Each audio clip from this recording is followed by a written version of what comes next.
There's a version of me worth remembering. I grew wings in my first adult relationship, found myself hitched to an athlete and a pre-med major, a man with major obligations who made enough time for me to feel valued in our relations.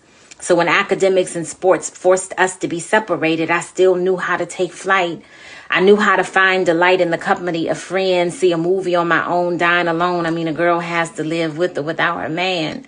I learned to value solitude while coupled.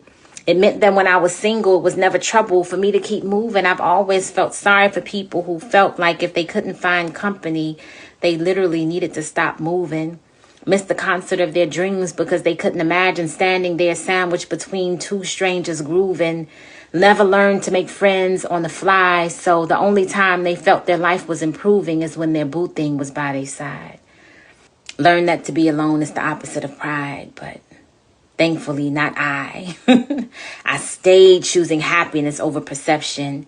People will judge a woman for her independence, but I remember being in Rome and Paris all by my lonesome and enjoying every single minute. I remember how people would call me brave, ask me how I could travel alone and not be afraid, and perhaps things really were a little bit easier in those days, but now I miss when the skies didn't feel so limited.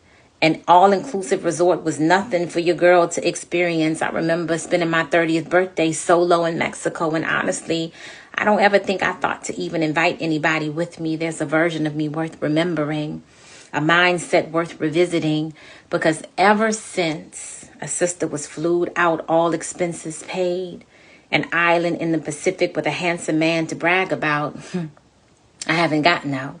Haven't felt that same readiness to travel. Never thought my fearless spirit would unravel. The freedom I've always felt in the wind are now tainted with memories of him. He carried the bags and he fronted the bill, and now my luggage feels too heavy and the hotel room is way too still, and I'm confused because I've been here before and it never felt like a big deal. But the memories of him are everywhere, and now this new dependency is way too real, because when you have been taken care of, that is the only thing you want to feel.